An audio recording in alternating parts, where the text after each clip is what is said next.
سلامتی ہے ان آنکھوں پہ جو ہدایت پہ نظریں جمائے بیٹھی ہیں، ان کانوں پہ جو ذکر خیر کے منتظر رہتے ہیں، اور ان قدموں پہ جو ہدایت کی راہ پہ گامزن ہیں۔ میں یہ پوچھنا چاہوں گا کہ قرآن کریم میں سورہ کہف میں جو واقعہ بیان ہوا ہے حضرت موسیٰ اور ایک شخص کا جسے حضرت خضر علیہ السلام سے منسوب کیا جاتا ہے، اس میں جب ہم دیکھتے ہیں تو وہ شخص جو ہے اس نے ایک بچے کو قتل کیا، اور اس کے جواب میں حضرت موسیٰ کو یہ بتایا جاتا ہے کہ اس کے قتل کرنے کی وجہ یہ تھی کہ یہ مستقبل میں جو ہے وہ کوئی بدمعاش، ڈکیت یا قاتل بنے گا، اور اس وجہ سے اپنے ماں باپ کا جو نام اور پہچان ہے اس کو داغدار کرے گا۔ باقی کے جو واقعات ہیں، دیوار کا گرانا اور کشتی میں جو ہے وہ سوراخ کرنا، اس کو بھی اگر دیکھا جائے تو ایسا لگتا ہے کہ جیسے اچھائی یا برائی جو ہے یہ پہلے سے ڈٹرمنڈ ہے، اور اگر یہ پہلے سے ڈٹرمنڈ ہے تو پھر جزا اور سزا کیسی؟ دیکھیے، وہ واقعہ بڑا حکیمانہ واقعہ ہے۔ اس میں اصل میں کیا یہ گیا ہے کہ ایک پیغمبر کے سوالات کا جواب دینے کے لیے اس دنیا کے پیچھے خدا کا ہاتھ جیسے کام کر رہا ہے، اسے تھوڑا سا پردہ اٹھا دیا گیا ہے۔ یعنی یہ بتایا گیا ہے کہ اس دنیا میں جو واقعات ہو رہے ہوتے ہیں یہ اندھے اور بہرے واقعات نہیں ہیں، ان کے پیچھے خدا کا ہاتھ ہوتا ہے۔ کیوں خدا کا ہاتھ ہوتا ہے ان کے پیچھے؟ اگر بالکل بے لگام چھوڑ دیا جائے انسان کو، یعنی میں قتل کا منصوبہ بناتا ہوں، میں اس کی باقاعدہ منصوبہ بندی کرنے کے بعد اس کے لیے اقدام کرنا چاہتا ہوں، یہاں تک تو میرا اختیار ہے، قتل ہو جانے دیا جائے، اس معاملے میں بعض اوقات خدا مداخلت کرتا ہے، اسے کرنی چاہیے، ورنہ دنیا فساد کا شکار ہو جائے گی۔ وہاں جو سوال کا جواب دیا گیا ہے وہ یہ ہے کہ یہ نوجوان اپنے والدین کے لیے بہت بڑا مسئلہ بننے والا تھا، تو اس وجہ سے ہم نے اس کی زندگی ختم کر دی۔ یہ روز ہو رہا ہے، بچے مر رہے ہیں، لڑکپن میں لوگ دنیا سے رخصت ہو رہے ہیں، نوجوان دنیا سے رخصت ہو رہے ہیں۔ یہ اس سوال کا جواب دیا گیا ہے کہ یہ کیوں ہو رہا ہے، اس کا ایک جواب، یہ نہیں بتایا گیا کہ سارے جواب ہیں، ایک چیز سے پردہ اٹھا کے یہ بتا دیا گیا کہ اس کے پیچھے خدا کی یہ حکمتیں ہوتی ہیں۔ یعنی خدا مداخلت کرتا ہے، اور مداخلت کرنے کے بعد، لیکن اس کا مطلب یہ نہیں ہے کہ اس مداخلت کے نتیجے میں بری الذمہ ہو جاتا ہوں۔ اس کو دیکھیے چند اصولوں میں سمجھ لیجئے۔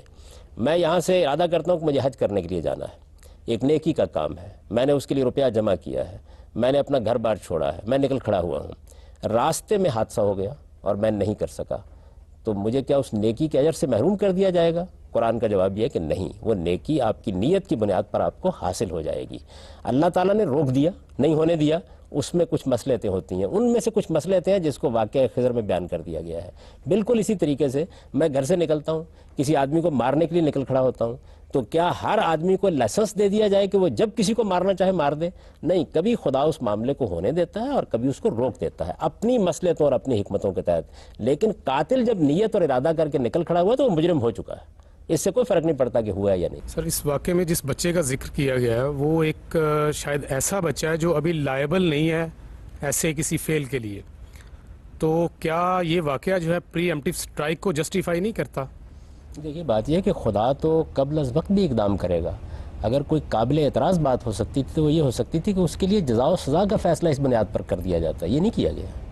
یعنی اس کے والدین کو ایک صورتحال سے بچا لیا گیا ہے۔ ایک شخص نیک ہے، اس نے اپنی طرف سے اعلیٰ اخلاقی زندگی بسر کی ہے، اس کے پیش نظر کچھ مقاصد ہیں، اس کے ہاں ایک ایسا بچہ پیدا ہوا ہے کہ جس کے بارے میں خدا نے اپنے علم سے یہ جان لیا کہ یہ کل کیا رویہ اختیار کرے گا، تو اس کو اس آزمائش سے بچا لیا گیا۔ لیکن اس کے قبل از وقت دنیا سے لے جانے کے بعد اللہ تعالیٰ یہ نہیں کریں گے کہ جو اس نے مستقبل میں کرنا تھا اس کی بنیاد پر کوئی جزا و سزا دیں۔ جزا و سزا کے بارے میں قرآن نے واضح کر دیا بالکل، اور تمام الہامی مذاہب میں یہ بات بالکل واضح ہے کہ جس وقت اس کا صدور ہو جاتا ہے، جس وقت آپ وہ کام کر ڈالتے ہیں، اس کے بعد اللہ تعالیٰ سزا دیتا ہے۔ جزا کے معاملے میں تو اللہ تعالیٰ جس کو جو چاہے دے دے، اس میں تو کوئی رکاوٹ نہیں، لیکن سزا اس وقت تک نہیں ملتی جب تک کہ آپ کسی چیز کو جانتے بوجھتے نہیں کرتے اور جب تک کر نہیں گزرتے۔ اللہ تعالیٰ کے علم میں اس بچے کو پیدا کرتے وقت یہ بات نہیں تھی، اور اس کو پیدا کرنا اور کرنے کے بعد ہلاک کرنا ضروری تھا؟ بہت اچھا سوال آپ نے کیا۔ دیکھیے، والدین کو ایک بچہ دینا بھی ضروری تھا۔ بچہ ہمارے پاس 3 مراحل سے گزرتا ہے۔ ایک وہ مرحلہ ہوتا ہے جس میں نہ اس کے اندر کوئی خیر کا شعور ہوتا ہے نہ شر کا شعور ہوتا ہے، ہم اس سے کھیلتے ہیں، اس سے محبت کرتے ہیں، وہ ہمارے گھر کی رونق ہوتا ہے، اس وقت وہ ایک نعمت ہوتا ہے۔ پھر وہ لڑکپن کی زندگی میں داخل ہوتا ہے تو کچھ ذمہ داریاں اس سے متعلق ہوتی ہیں، یہ والدین کا امتحان ہے جس سے ان کو گزارا جاتا ہے۔ پھر وہ وقت آتا ہے جب وہ جوان ہونے کے بعد اپنے خیر و شر کے ساتھ نمودار ہو جاتا ہے، تو اس سے پہلے فیصلہ کر دیا گیا۔ پہلے دونوں مراحل سے کیوں محروم کیا جائے؟ اس لیے کہ پہلے دونوں مراحل تو عظیم نعمت ہے۔ یعنی آپ کبھی گھر میں کھیلتے ہوئے ہمکتے ہوئے بچوں کو دیکھیے. میں تو اس عمر میں پہنچا ہوں جہاں میں بچوں کو دیکھتا ہوں, اپنے بچوں کے بچوں کو دیکھتا ہوں, تو میں یہ محسوس کرتا ہوں کہ شاید خدا اس سے بڑی کوئی نعمت نہیں پیدا کر سکتا آپ کے لیے. وہ بچے بڑے ہو کر کیا ہوں گے کچھ نہیں کہا جا سکتا. یعنی ممکن ہے کہ ارسطو افلاطون بن جائے, ممکن ہے کہ شیطان بن جائے. وہ جب شیطان بننے کے مرحلے میں داخل ہوتے ہیں اس وقت خدا مداخلت کرتا ہے بعض اوقات, اور کرنی چاہیے, ورنہ دنیا جہنم بن جائے, جینا مشکل ہو جائے. یعنی اس دنیا کا نظم چلا رہا ہے پروردگار, صرف اس کو پیدا کر کے کہیں بیٹھ نہیں کیا, اس کا نظم چلا رہا ہے. دیکھو قرآن نے اسے 2 لفظوں میں بیان کیا, الا لہ الخلق والامر. اس نے صرف پیدا ہی نہیں کیا, وہ اس دنیا کا نظم بھی چلا رہا ہے, لہٰذا اس کے اندر بڑا فساد نہیں پیدا ہونے دیتا. ورنہ آزمائش کے لیے ایک دنیا بنا دی جائے, اختیار لوگوں کو دے دیا جائے, اختیار کے استعمال کی آزادی دے دی جائے, تو آپ جانتے ہیں کہ انسان کیا چیز ہے. ابھی آپ نے دیکھا زندہ انسانوں کو جلا دینے میں انسان کو خوف نہیں آتا. ایک آدمی اٹھتا ہے اپنے مقاصد کے لیے معصوم لوگوں کے پرخچے اڑا دیتا ہے, 10-10 20-20 لوگ ایک بم باندھ کے سب کچھ کر دیتا ہے. اپنے سیاسی مقاصد کے لیے آپ پورے کے پورے شہروں کو برباد کر دیتے ہیں. یہ کوئی معمولی درجے کے جرائم ہیں. تو بعض اوقات ان جرائم کو روکنا پڑتا ہے. اس کی وجہ یہ ہے کہ یہ ایک حد سے اگر بڑھ جائے تو آزادی اور اختیار کا استعمال تو ہو جائے گا, لیکن شاید دنیا ہی ختم ہو جائے گی. تو ایک توازن قائم رکھتے ہیں اللہ تعالیٰ کہ کتنی حد تک اس آزمائش کو جاری رکھنا ہے اور کتنا نہیں رکھنا.